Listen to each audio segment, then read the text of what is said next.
Hey everyone, we are Britt and Drea from motherhoodalliance.com, and we are excited to welcome you to a 4-episode series with Dr. Matt Buch, a doctor of physical therapy, board-certified orthopedic specialist, and the owner of Total Pursuit Physical Therapy and Performance based out of De Pere, Wisconsin. Dr. Matt works with active people of all kinds, from athletes who love to train hard to parents who simply want to run around with their kids without dealing with constant aches and pains. But what really sets him apart is his belief that pain isn't something you just live with. So if you've ever been told to rest more, stretch more, or chalk it up to getting older, he is really passionate about challenging that mindset. His approach focuses on uncovering the root cause so that you can move better and feel stronger for the long haul. Dr. Matt creates customized treatment plans that often combine hands-on techniques like dry needling, cupping, and joint manipulation with strength training, movement coaching, and realistic habit shifts that actually fit your life. It's not just about getting you out of pain, it's about keeping you active long term. And outside the clinic, he's an avid bow hunter, climber, outdoor enthusiast, husband, and dad to 2 young boys, so he truly understands the value of being able to move well and keep up with the life that you love. Welcome back, Dr. Matt. Thank you. Happy to be back. We had a really interesting episode with you in this last one. So this is our second episode with you. We're going to be talking about bulletproofing your knees, your back, just making sure that you're doing the right things when you're moving your body. And I think that this is going to be really insightful. If you guys haven't listened to the first episode with Dr. Matt, we talked a lot about his story. We also talked a lot about how stretching and rest aren't necessarily the best ways of going about taking care of. Obviously, doing it initially is great, but that's not long term. So if you want to learn more about that, definitely listen to that first episode. But in this episode, knees and back, why are those 2 areas such a huge problem for so many people, whether they're super active or, not so much? Yeah. So 2 very common things that we see in the clinic. I'll start with the knee, and one thing that I think is really important to know about knees and why they can become such an issue is because knees are kind of dumb. They don't. What I mean by that is they don't make a lot of decisions for themselves. Okay, so they are heavily influenced by other areas of the body. So for example, the knee basically straightens and bends. That's all it does. Okay. If we really want to get into the weeds, there's a little bit of twist in there, but for our purposes, it straightens and it bends. The 2 joints that the knee is influenced by, the hip and the ankle on each side of the knee, they straighten, bend, they rotate, they twist around, they go out to the side. There's way more movement and way more things that can go awry in those 2 joints. And usually what happens is anytime there's a problem in either of those other 2 joints, the knee is going to take the brunt of that force. So that's the main reason why the knee is such a common problem child for so many people. The back, let's specifically talk about the low back, because I think low back pain is super common in our culture and in the population that we see. Really same thing. The low back, it bends forward, it bends back. It does a little bit of rotation and side bending, but not a ton. Most of your other movements are coming, again, from your hips, and then even up from your upper back, your shoulders, your neck, everything else. So if you're doing full body movements, let's say like a HIIT class or like a boot camp style class, and some of these other areas in your bodies, your hips aren't rotating properly to get down into a squat, your shoulders don't have enough mobility to get a weight up overhead. Usually your low back is what's going to default and compensate for the lack of ability in these other parts of your body, which means that your low back is going to become way overused or more than what its capacity is able to tolerate. And therefore, we're going to end up with some low back issues. So if a lot of people who especially are active, right, if they're having knee or back pain, should they stop doing those lunges and squats? What should they do if they're feeling that pain in those areas? It really depends. I think if it's something that is, acute injury, and what I mean by that is something that's happened yesterday, a couple days ago, and they're still just really recovering from, an injury that just occurred. Yeah, absolutely. Resting, just kind of letting your body calm down. If there's any swelling involved, letting that calm down. Definitely going to be step number 1. If this is something that's been going on for more than a week or 2, then rest at this point is really not going to do a whole lot of good usually. Unfortunately, a lot of times people will start to avoid certain movements, like squats, lunges, things like that. And avoidance will generally just, make things worse over time, because in order to reduce the amount of sensitivity in our tissues, we actually need to use those tissues in those movements to allow your body to adapt to that and allow your brain to realize that, okay, this isn't necessarily a dangerous thing. So when we don't exercise that, all of a sudden those tissues become more sensitive. And then you go back, try and do squats or lunges, let's say a month later, and it hurts even worse. And you're like, crap, so better stop doing that again. And then, 2 or 3 months later, you're like, all right, well, it's been enough time. Let's try it again. Well, that sensitivity has just continued to heighten.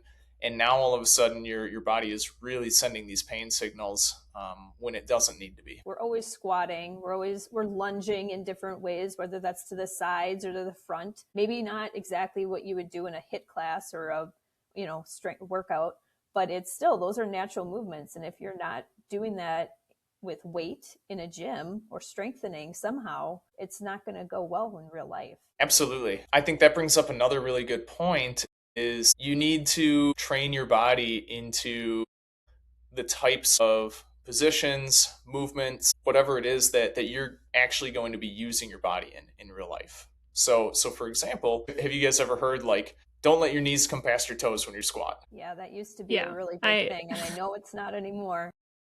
Yeah, exactly. It might still be a good rule if you are doing a barbell squat with a lot of weight and you're doing, an Olympic style lift that's very form regimented. Probably a good idea to keep that good form. But if you're chasing your kids around the yard, if you're backpedaling, if you're jumping up onto a box during a HIIT workout, your knees are coming past your toes all the time. And so it doesn't really do you a lot of good to only train in that, quote unquote, perfect form, when in real life, you're going to be in all of these other types of positions. So what's really important for us is to figure out, okay, what movements, what positions is your body not tolerating? And then how do we systematically build up that tolerance to allow you to do the things that would normally cause pain? Yeah, so that's a really good point. And okay, so I'd love to get some tangible things that people can start doing in their homes. So let's just say that they've experienced lower back or knee pain on and off, and they're just like, I feel like I'm just weak. I'm weak. And so what should people be working on strengthening to make sure that the muscles around those areas are ready to handle the load that a regular workout or even everyday life would bring? Totally. So let's take the back, for example. Common things that people will think about when, okay, my back hurts, I need to start to build up strength, is going to be core strength, right? Which is totally correct. You want to build up core strength. You want to build up good back strength. So starting, depending on where they're at in terms of their fitness level, they need to start at a place that's going to be appropriate for them. So a lot of times I think people get themselves into trouble. They look up on YouTube core exercises for low back pain. And that exercise may not match what their physical ability level is. It may not match the area that's actually weak for them. So what I would tell people if they are looking to start to build up that strength at home is you want to start very low level and then just systematically build your tolerance up until you get to a point where you're feeling a little bit of your symptoms. So let's say we're talking about low back pain again, 3 to 4 out of 10, and then work that exercise that kind of elicits those symptoms just a little bit.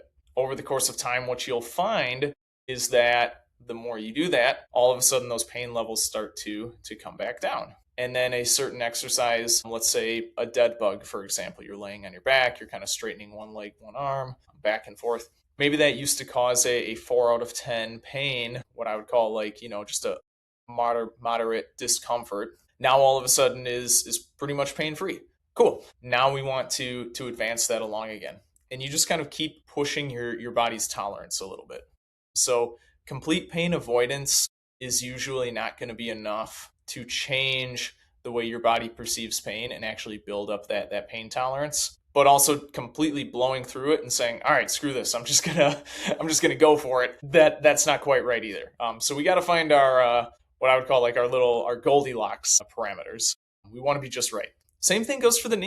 If you find that squats or lunges cause a lot of knee pain, maybe what we need to do is just start with a quarter squat or a quarter lunge. Do that for a week or two. Once that pain level comes down, just continue to progress the depth. Where we come in is we're going to dive into, some of these other things like we talked about the hip, the ankle. If we're talking about the knee, figure out, what's not moving correctly, what's weak, what we need to build up in order to prevent that stress from being pushed onto the knee, and then do that all at the same time.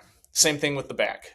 Figure out, okay, is it a shoulder issue that, your shoulders aren't strong enough, they're not mobile enough, so your back is, taking the brunt of the force every time you lift something overhead. Whatever it is, we want to figure out how do we address those things as well, so that along with just building up the tolerance at the area specifically, now we're taking a full body approach and really bulletproofing yourself. Yeah, which I think is a really good point, because as much as people don't want to take the time or spend the money, like seeing somebody like you or even a personal trainer for just form evaluation would be really good. Because if also at the same time, if you don't know how to do a workout or your form is poor, you could just keep re-injuring yourself. And then having somebody like you be able to pinpoint those weak areas that could use strengthening or stretching, that's going to be really key. I do want to talk a little bit about some high impact sports though, because things like CrossFit, things like HIIT workouts, things like running, especially Dre. So background, I don't know if you really know this, Dr. Matt, but Dre and I are personal trainers. So our whole background over the last 12 years has been prenatal and postpartum personal training. And so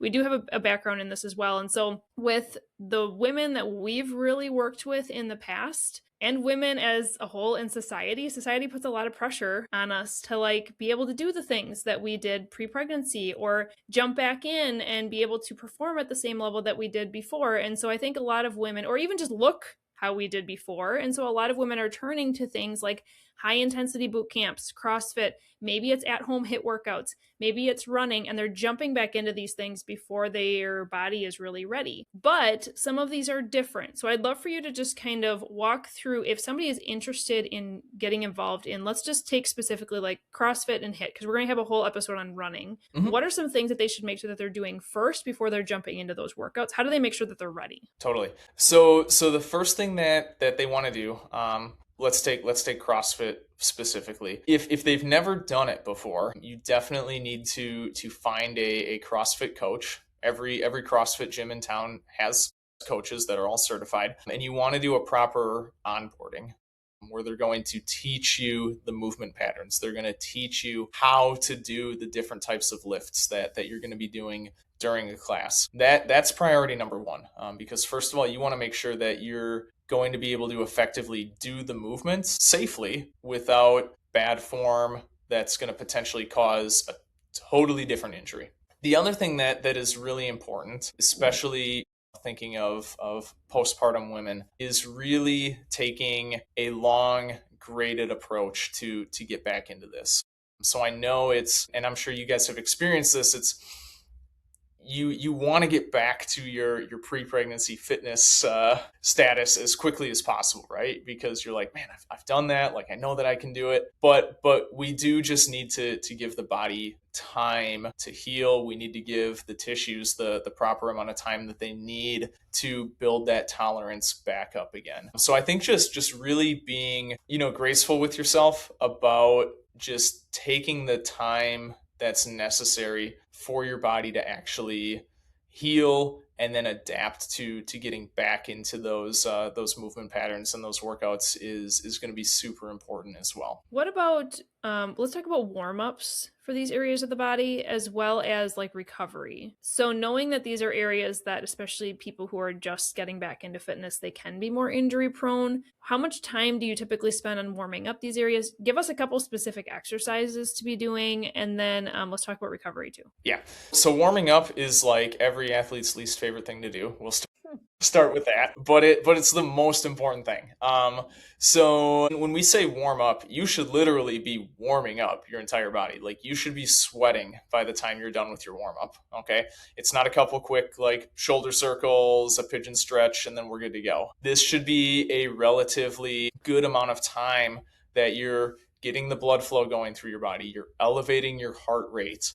You're breaking a sweat. Your tissues are prepared to do this high level activity. So if we're thinking about the knee, for example, we want to really make sure that our hips are as warm as they can be. So doing some banded, side steps, some monster walks, doing some walking lunges, maybe some resisted hip rotations, just to really get all of these muscles to fire on all cylinders and really get the blood pumping into these muscles that are going to support your knees as you're going into lunges, squats, things like that. Same thing with the ankle, going through some double leg calf raises, single leg calf raises, some little ankle hops, just getting those light plyometric drills in to not only elevate the heart rate, but also get, your calves, your Achilles tendon, all of these other tissues ready to actually take on load, get the blood flowing in there so that they're as safe as possible once you do actually start adding on weight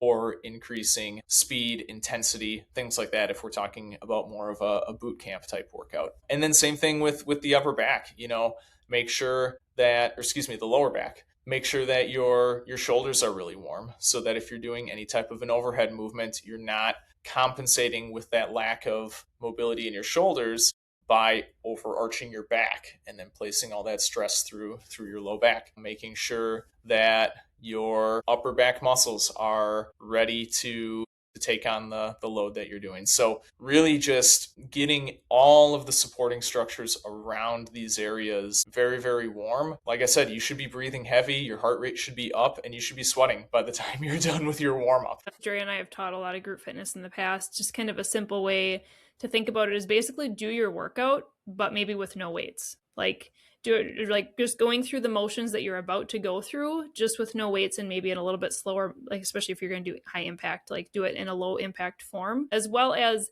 I feel like with the lower back, a lot of people don't typically think about those being worked. But if you're doing like a deadlift, people think, oh, this is for my hamstrings and my glutes.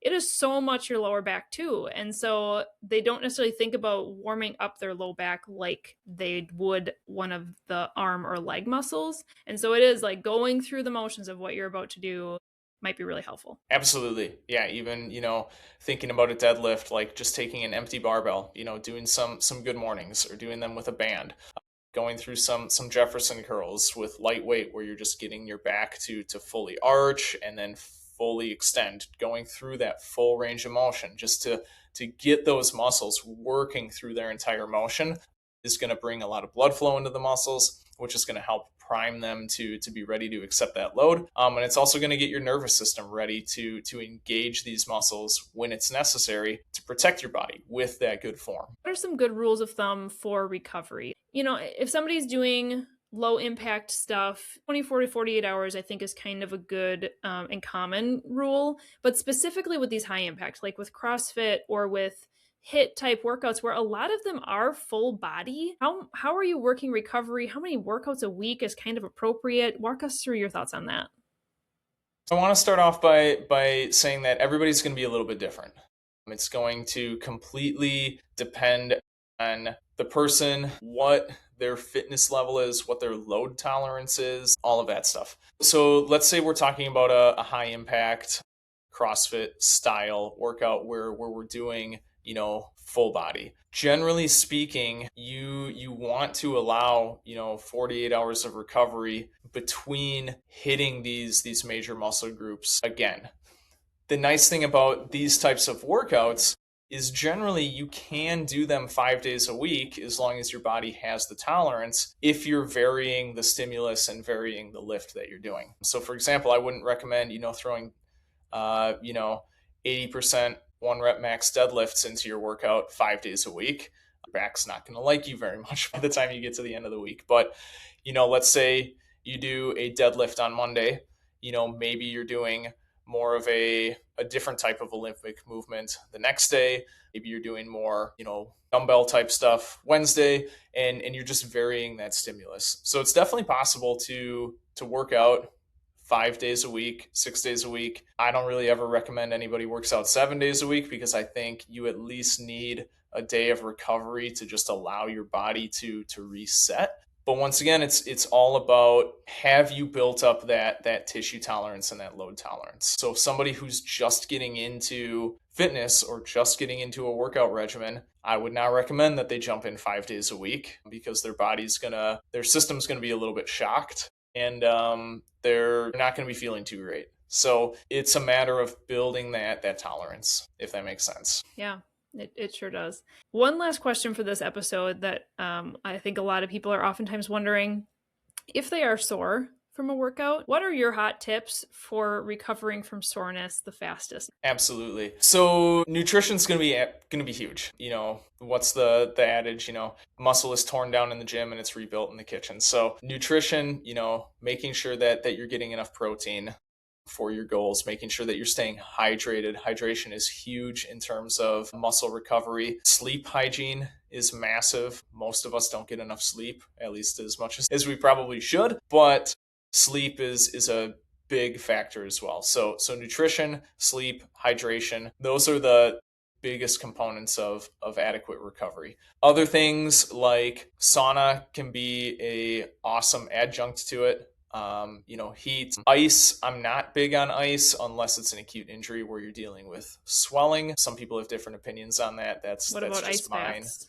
Like, right. It depends on what your goals are. So if your goal is to, build muscle or hypertrophy, there's some evidence out there that says that, doing an ice bath post-workout might not be the best option for that, because it's going to significantly inhibit that stimulus after the workout. That might be one thing to stay away from. If you want to do an ice bath in the morning, 24 to 48 hours after that workout, that can be totally appropriate. It helps with energizing the body, waking things up. It can help with any areas of your body that might be a little bit inflamed, just kind of toning down that inflammation a little bit. That wouldn't really be a problem at all. All right. Any other tips for recovery before we close this one out? I think the biggest thing, honestly, is just listen to your body. Most people know their bodies better than any health professional that they're going to talk to. And even in my clientele, like, it's amazing what I can learn just by asking the right questions, and people will start to really just kind of tell me everything that's going on that we need to figure out. You are very in tune with your body. Listen to it. The amount of soreness you're feeling, the fatigue that you're feeling, all of those things are just going to be some cues that, maybe you need a little bit of extra rest. Or if you're at the point where your body's feeling pretty good, you're feeling ready to go, that's a good indication that you can keep pushing a little bit. Thanks for sharing your tips for knees and low back, because I think there's a lot of people out there that struggle with this. So that's really helpful. Are you on social media at all? Where could people follow you? We are on social media. The Instagram handle is totalpursuit.greenbay. So you can follow for recovery tips, injury prevention tips. We try and put out a lot of stuff on there as well. Cool. Awesome. Well, thanks for sharing this. We do have 2 more episodes coming up. We are going to be talking about running, and you may think a lot of it is similar to what we just talked about, but there's so much to talk about running. So I'm excited that we're going to have an entire episode dedicated to that. And then in our last episode, we're going to be talking about dry needling, and I think that'll be really insightful. I'm excited to be able to ask you some questions because I've had it done myself, but I still don't understand the full science behind it. And so let's get nerdy in that episode. I'm really excited about that. Looking forward to it. If you enjoyed this episode, would you consider leaving a rating or review or sharing it directly with a friend who could benefit from the information? We know that you're a busy mom or caregiver, and our goal is to make your life easier by bringing tips and tricks directly from experts into your earbuds. By sharing this episode with someone you love, you can play a critical role in helping to make their life easier as well. We appreciate your time, and thank you for being a part of the Motherhood Alliance family.